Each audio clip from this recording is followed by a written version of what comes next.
Policies shape more than budgets. It shape more than what people get on welfare systems. Policies shape lives. And that's why I advise all my friends to get into politics. Get into leadership roles. Get into positions where you debate on current policies, where you initiate things that will help people. Kira, hello to you, fam. Thank you for joining me again. Before I start, I wanted to appreciate everyone who has been showing support, everyone who has been engaging with my content, both the shorts, the long videos, the Instagram reels. Thank you for your comments. Thank you for your feedbacks. Thank you for staying by me. Thank you to my 20 or 21 subscribers and all the thousands of likes. Thank you. I really appreciate your partnership. I see you as partners, not just friends or families. I see you as partners. Thank you.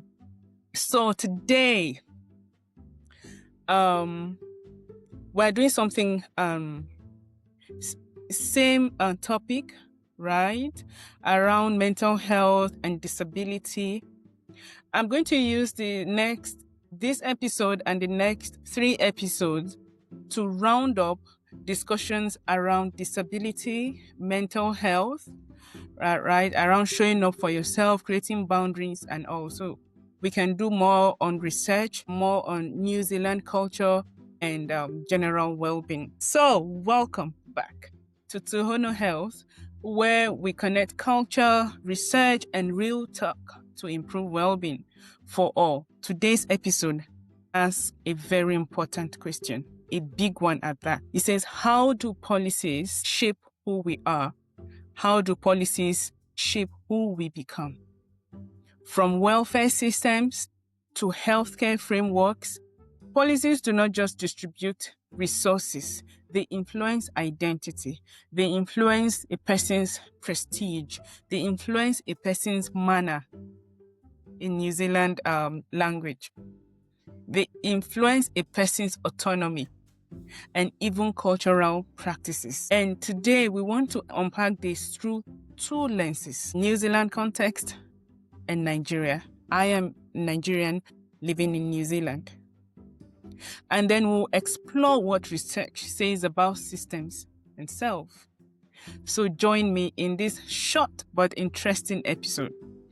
Just in case you find any of this segment interesting, you can just go on some research and short Google search and let me know what else you want us to discuss about this topic. So, what is the power of policy? Sometimes our politicians or leaders just we just see them making policies, we see them talking, and we see them in those debates. We don't really understand how those debates affect us, affect our families, affects our future or the future of our children. Sometimes, based on the party that we support, we say, okay, this policy may be good or not, or even debatable. Policies are not neutral. They carry values, right? They carry assumptions. They carry priorities. In New Zealand, for instance, the ACC system, what does it do? It provides support for injury compensation. But then it excludes other chronic pain conditions like fibromyalgia, neck pain, migraine, anything that is not related to accidents or accidental injuries. This shape how people view pain and chronic pain and the experience of pain. As legitimate as chronic pain has become and as widespread as that condition is for many people, both young and older adults, in the ACC system in New Zealand, if it doesn't happen or occur as a result of an accident, then the person may not be supported by this ACC system. Now, people now see being under ACC as legitimate only if it fits into the system's definition. So, if the problem does not fit into the ACC's definition, the person will not get support. let's leave it one side. In Nigeria, social welfare is minimal. I won't say it's lacking. Things are changing. I can only say it's minimal. So family networks, right, becomes the safety net. People rely on family for support. So if there was a condition leading to some form of disability or some form of frailty, say in older adults, they'll have to depend on family because there are seemingly no systems or no government support for these people. Don't forget, in the last few episodes, we've talked about disability and mental health, what it means to show up for yourself, what it means to create boundaries, right? Today, we're uncovering what it means for what policies does to the minds of people and how it defines and segments people. The ones that will access support and the ones that cannot access support. Now, the Nigerian system, although it does all this, depends on family networks and all, it reinforces communal identity, right? But it also creates pressure on individuals. That is the individuals that provide help. It enforces pressure on them to provide, which is often at a personal cost. Personal cost, financial cost, time, when the individual who is mostly a younger person should be out there doing something for his or her life. They'll have to be in the house or somewhere where that the older person is or the person that need care is to care for the person. It could be a mother with a disabled child or a child or a need, right? She cannot go to work. She cannot do any other thing. Why? Because she has to stay with the child. And if she tries it, society will judge her, of course. Society is usually not fair to women anyways. So when systems define eligibility, they define people's worth. So when you say, okay, this person is only eligible for this thing based on this definition, man-made definition, then you begin to define the person's worth. You begin to give that person or that group of people a certain kind of name. Research has shown, in fact, in our everyday languages, we see how welfare systems create identity labels like disabled, beneficiary, dependent. We are lucky they don't even call these names beggars, right? And there are two theories to discuss this today. We are using the Becker theory and the Deci and Rhine theory. The Becker theory states that it's also called labeling theory anyways, and it says that when society assigns a label, the individual often internalizes it. So when society calls a person disabled, the individual often begin to see him or herself as a disabled person.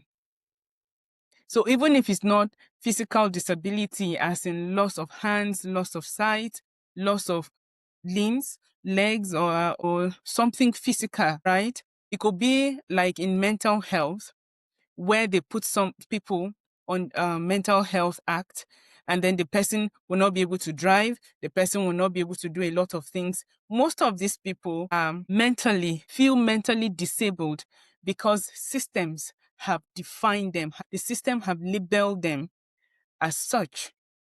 That is the labeling theory. And this labeling theory, I don't want to really digress too much today, but this labeling theory is not just about the government or about the policies that our leaders make. It's even about us ourselves. How do we define ourselves as individuals? How do we label ourselves? How do we label the people around us?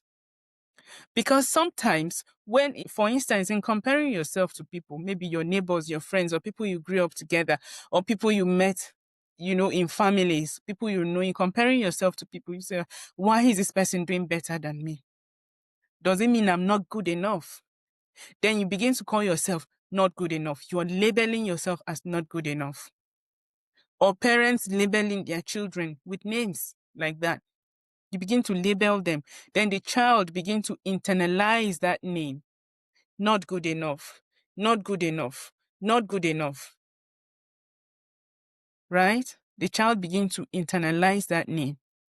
In the future, you see it. We all see the results of when parents or guardians label children negatively. So the labeling theory is not just about government and policies, although that's what we're discussing today. Another theory is a Deci and Ryan theory, which is a self-determination theory. It states that autonomy is a core psychological need. So systems that restrict choice undermine well-being. So when you've removed a person's autonomy, maybe based on some form of definition, right? You restrict the choice. You restrict the person's choice, and you undermine the person's well-being. It's just like this definition of chronic pain. If you look at someone and you say, okay, because your pain is not persisting for more than 3 months, or is not occurring persistently for more than 3 months, then we are going to treat it as an acute pain, then you undermine the person's well-being. Or because this headache comes just once in a while, then we're just going to give you paracetamol. It's a lot. Those are things they do a lot in this country anyways. They give a lot of paracetamol prescriptions even when somebody needs more help. You undermine people's well-being. Another example, say a mother of 5. I said it earlier, mother of 5, who is on benefits. However the children came is nobody's business. That's her life. This mother of 5 is on benefits, but then may always feel judged by the way people look at her. People may look at her as lazy, despite caring for 5 children, despite working full-time to care for 5 children. Or is it a Nigerian student abroad who may feel trapped between working to send home remittances or facing his studies full-time because he may be fearing cultural shame if he stops or if he doesn't show up? Now, both scenarios are shaped by systems, formal and informal. And these systems dictate identity roles. In another setting, where cultural expectation meet policy, I've seen this one. We see how the Maori and Pacifica communities, fanao, which is family obligations, fill gaps left by policy. And this is one thing that affects both countries, that is New Zealand and Nigeria. Family obligations, where policies fail, families come to assist. In Nigeria, extended family networks do the same, right? So, for instance, aside care or disability act or something, for instance, even in Nigeria, where say a road to a street is bad, you see people coming out, right? Instead of the government fixing it, you see people coming out to fix that road themselves. So if there are no or there are limited policies to help people in need, to help people that are supposed to be under some form of welfare systems or some form of support systems, like the older adults or younger children in Nigeria, where these systems fail, it's the extended families, cousins, aunties, children of the parents or the children of the older adults who are supposed to be out there working and making a living for themselves that will have to stay back to take care of these people. And then here is the tension. Here's the tension, because there's a lot going on when you make people do all that. When policies force people or coerce people or indirectly make people, lose that side of themselves into fulfilling cultural obligations for things that government should provide. The tension is, what cost, right, does this have towards the individual's well-being? This individual now is a person taking care of the person that is supposed to be in need. When policies overreaches, it can erode cultural autonomy. When policies fail, it can spoil a lot of things. And then that's why you hear people of nowadays, they don't take care of their families anymore. It's not so. It's because they do not want to, they want to be there for the people that are coming after them. For example, the current New Zealand welfare system reforms. Yeah, welfare reforms, yeah. They push for work and work participation, clashing with caregiving, right? Clashing with the caregiving rules in Maori families. Now, when you do this, Maori families, yes, they are used to taking care of themselves and they are used to taking care of their parents and their older adults at home. Now, when you tell them you must work, it means you are telling them you have to leave your older adults at home or you take them to residential care facilities. Now, there's this, you are trying to control their culture. You are trying to control the way they do things. You are trying to control what they've known and what they've practiced for ages. And there might be pushbacks because they are not used to that. They are used to taking care of their families at home, and these families are used to getting benefits, government benefits. Nigerian professionals, both home and abroad, face cultural pressure to be caregivers to their older ones, even when they are struggling financially. Someone may be struggling financially, but because of cultural obligations, because of trying to do things or meet needs that the government is supposed to meet, they are struggling, they are supposed to be there. In fact, if they are not there, they'll be called all manner of names. They'll be labeled with all manner of identities. And some of these people are even struggling financially. Then there's an emotional burden. There's a psychological burden. There's a reason why people are behaving anyhow because of the load they are carrying. I said this in my last video. Now, both scenarios, they show how systems and culture intersect. Sometimes harmoniously, painfully. And in fact, so most times painfully. So you don't blame some people, some rich people who just take their frail people to residential facilities. Once they are older adults become frail, they cannot take care of themselves anymore. They take them to residential care, which they themselves pay for.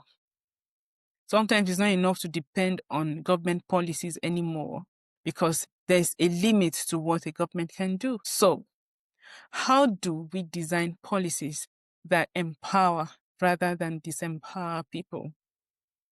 I have 3 frameworks here. You know, in Tohono Health, we do a lot of research. We link research and everyday talk and health for everyone. So here are 3 frameworks. We have the capability approach, where we focus on what people can do in their settings. We don't have to take people away from settings that they are used to. We focus on what they can do in their setting, what they can be, not just what they can receive. I know there are downsides to this because some people actually do not want to do anything other than staying on benefits, right? But sometimes when we want to help people, let's help them with what they want to do, what they want to be, not what they just want to receive. A few days ago, I was talking to a family member, and then there was this complaint about another family member who always wants some tips, who always wants some help. Now, anytime that family member who wants some help, who always needs help, come around, he tells them what he wants to do, but they never help him achieve that thing he wants to do. So they keep giving him tips. Oh, take these tips. And It's not enough. He has family members. He needs to take care of himself. He needs to pay bills. So when you hand him these tips thinking, okay, he won't come back again, then it's a lie. You're not helping him. So let's focus on what people want to be, what people can do, what people can be, not just what they want to receive per time. The next framework is the holistic family model. It's called Fanal Ora model in New Zealand. Holistic family-centered approach to well-being. It integrates health, education, and social support. So it's a holistic family thing. Again, you're not doing anything independent of the person's family members. Everybody is involved, from the planning of the rescue or the support to the execution of or implementation of that support. You are integrating, you are bringing everybody along, you're taking everyone along. It's called partnership. It's called participation. The next framework is a Ubuntu informed policy in Africa. It's a collective care without erasing individual agency. You are not erasing anybody's autonomy to their health or to their well-being or to their status. Ubuntu states that I am because we are. But then I matter too. Right? So while we are putting the patient or the person in need at the center of it, we are also caring for the caregiver, the family member, the clinician, the outsider who is paid to come and take care of this person at home or in the office or wherever they have to meet. So it's a collective system, not just family now, but everyone is involved. I am because we are. I am beautiful because we are all beautiful, right? But then I matter too. You matter. I matter. The person that takes care of me matter. I matter to the person I take care of, right? It's all interconnected. So, family and my friends, policies shape more than budgets. It's shape more than what people get on welfare systems. Policies shape lives. And that's why I advise all my friends to get into politics. Get into leadership roles, get into positions where you debate on current policies, where you initiate things that will help people. Recently, someone once told me, what you do, does it help people? I say yes. Is it going to help people? I say yes. Then he said, you're on the right path. When systems ignore culture, like I said before, they fail. Systems are not supposed to ignore culture. When culture ignores individual well-being, it falters, it fails. Right? Then in the last few videos, we discussed how cultural obligations ignores or mainly ignores the individual well-being. The whole expectation, cultural expectation of you have to be this or you have to be that, creates a mental load on people, and many people are, sick and mentally disturbed, are psychologically and emotionally unwell because of cultural obligations. But then again, when policies and systems ignore this culture, those policies will fail because you are ignoring people's way of life. You are not bringing it together. There's no Ubuntu. There's no Fanal family-centeredness. And the challenge and the opportunity, right? There's challenge, there's an opportunity. It's all to create frameworks that honor both systems and policies. Frameworks that bring everything together, respectively, carrying everyone along. The person in need, their family, the person or people caring for them, the government and the systems, everyone carried along. That is how it will work. That is how these debates up and down everywhere will reduce. I'd love to hear your thoughts. How have policies shaped your identity? Either as a person, an individual, as a worker, or something, or your choices. Life's choices. How has policies shaped your life's choices? What cultural expectations have influenced your well-being from childhood till now? Please share your thoughts with me in the comment section or on Instagram at Rhoda360_pod, Pod. Until next time, stay safe, stay strong, stay winning. This has been To Hono Health. Thank you. See you next time.